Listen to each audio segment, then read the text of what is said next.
The word opera means work. Actually, it means works. It's the plural of the word opus from the Latin. And in Italian, it refers in general to works of art. Opera lyrica, or lyric opera, refers to what we think of as opera, the musical drama. Opera was commonplace in Italy for almost 1,000 years before it became commercial as a venture. And during those years, several things happened, primarily linguistic or thematic, and both involving secularization. Musical drama started in the churches. It was an educational tool. It was used primarily as a vehicle for teaching religion and was generally presented in Latin, the language of the Christian church, which had considerable presented in Latin, the language of the Christian church, which had and was generally presented in Latin, the language as a vehicle for teaching religion. It was used primarily as a vehicle for teaching religion and was generally presented in Latin, the language of the Christian church, which had considerable influence in Italy at that time. But the language of everyday life was evolving in Europe, and at a certain point in the Middle Ages, it was really only merchants, aristocrats, and clergy who could deal with Latin. The vast majority and clergy who could deal with Latin. Merchants, aristocrats, and clergy who could merchants, aristocrats, and clergy who could merchants, aristocrats, and clergy who could deal with Latin. The vast majority of the population used their own regional vernacular in all aspects of their lives. And so, in what is now Italy, operas quit being presented in Latin and started being presented in merchants, aristocrats, and clergy who could deal with Latin. The vast majority of the population used their own regional vernacular in all aspects of their lives. And so, in what is now Italy, operas quit being presented in Latin and started being presented in Italian. And once that happened, the themes of the opera presentations also started to change. And musical drama moved from the church to the plaza right outside the church. And the themes, again, the themes changed. And opera was no longer about teaching religion, as it was about satire and about expressing the ideas of society or government without committing yourself to writing and risking imprisonment or persecution or what have you. Opera, as we think of it, is, of course, a resurrected form. It is the melodious drama of ancient Greek theater. The term melodious drama being shortened eventually to melodrama, because operas frequently are melodramatic, not to say unrealistic. And the group that put the first operas together that we have today even were, well, it was a group of men that included Galileo's father, Vincenzo.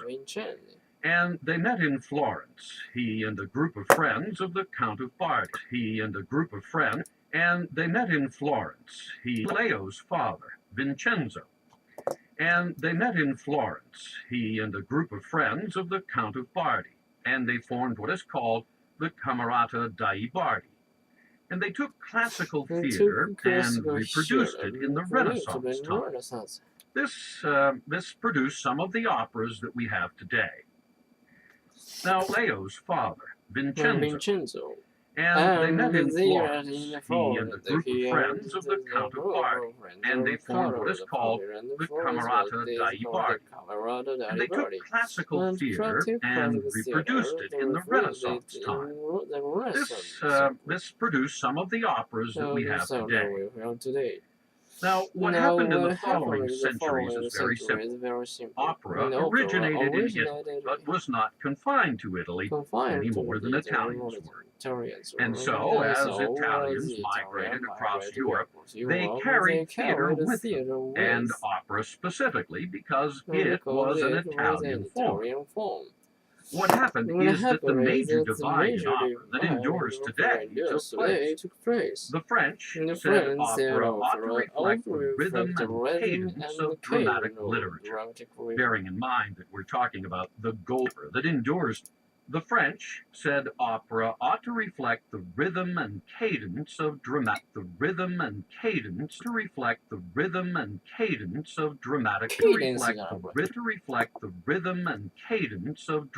literature, bearing in mind that we're talking about the golden age in French literature.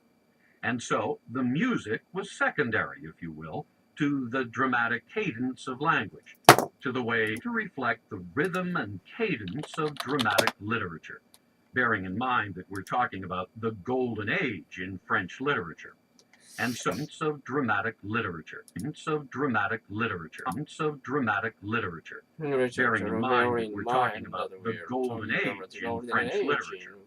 And so the music was secondary, if you will, to the dramatic cadence of language, to the way the rhythm of language was used, of dramatic literature, bearing in mind that we're talking about the golden age in French literature.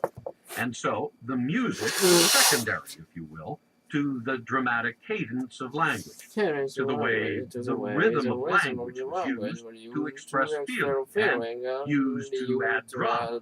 And of course, as a result, instead of arias or solos, which would come to dominate Italian opera, the French relied on what the Italians call recitativo, or recitative in English. The recitativo, or Italians called recitativo, or recitativo, on what the Italians called recitativo. The French relied on what the Italians called recitativo, or recitative in English. The lyrics were spoken, frequently to the accompaniment of a harpsichord. The French said, "You really can't talk about real people who lived in opera," and they relate to the accompaniment of a were spoken in English. The lyrics were spoken, frequently to the accompaniment of a harpsichord. The French said, "You really can't talk about real people who lived in opera," and they relied on mythology to give them their characters and their plots. Mythology, the pastoral tradition, the novels of chivalry, or the epics of chivalry out of the Middle Ages. The Italians said, "No, this is a great historical tool, and what better way to educate the public about Nero, or Attila, or any number of people than to put them into a play they can see and listen to." The English appropriated opera after the French. The English listen to play they can see and listen to. Then to put them into a play they can see and listen. Attila or any number of people. Educate the public about Nero, or educate the public about Nero, or Attila, or any number of people. Then to educate the public about Nero, or Attila, or any number of people. Then to educate the public about Nero, or Attila, or any number of people. Educate the public about Nero, or Attila, or any number of people, than to put them into a play they can see and listen to. The English appropriated opera after the French. Opera came late to England because all theaters, public theaters, were closed, of course, after the French. The English appropriated opera after the French. Opera came to. The English appropriated opera after the French.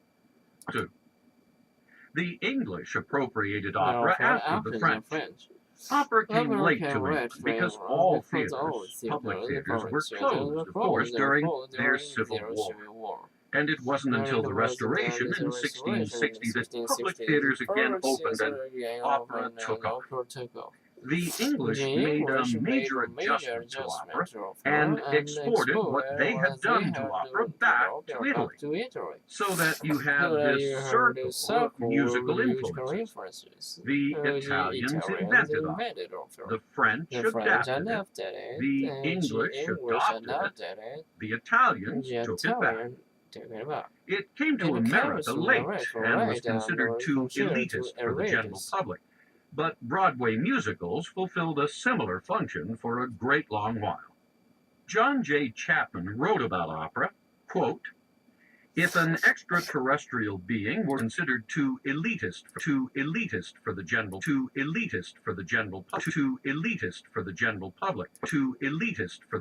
public, but Broadway musicals fulfilled a similar function for a great long while. John J. Chapman wrote about opera, quote, "If an extraterrestrial being were to appear before us and say, 'What is your society like?' If an extraterrestrial being were to appear before us and say, 'What is your society like? What is this Earth thing all about?' You could do worse. Were to appear before us and terrestrial being were to appear. If an extraterrestrial being were Chapman wrote about opera, quote, for a great long while. John J. Chapman wrote about opera, quote, "If an extraterrestrial being were to appear elitist for the general public, but Broadway musicals fulfilled a similar function for a great long while." John J. Chapman wrote about opera, quote, Chapman wrote about opera a while. John J. Chapman while. John J. Chapman while. John J. Chapman wrote about opera, quote, "If an extraterrestrial being were to appear before us and say, 'What is your society like? What is this Earth?' a while." John J. Chapman wrote about opera, quote, "If an extraterrestrial being were to appear before us and say, 'What is your society like? What is this Earth thing all about?' You could do worse than take a while." John J. Chapman wrote about opera, quote, "If an extraterrestrial being were to appear before us and say, 'What is your society like? What is this Earth thing all about?' You could do worse than take that creature to an opera." End quote. Because opera does, after all, begin with a man and a woman and an emotion. All right, folks, let's continue our discussion. Considering the economic and the word opera, a man and a woman and an emotion. Political factors involved. Good afternoon, Alex. Can I help you with something? Well, I wanted to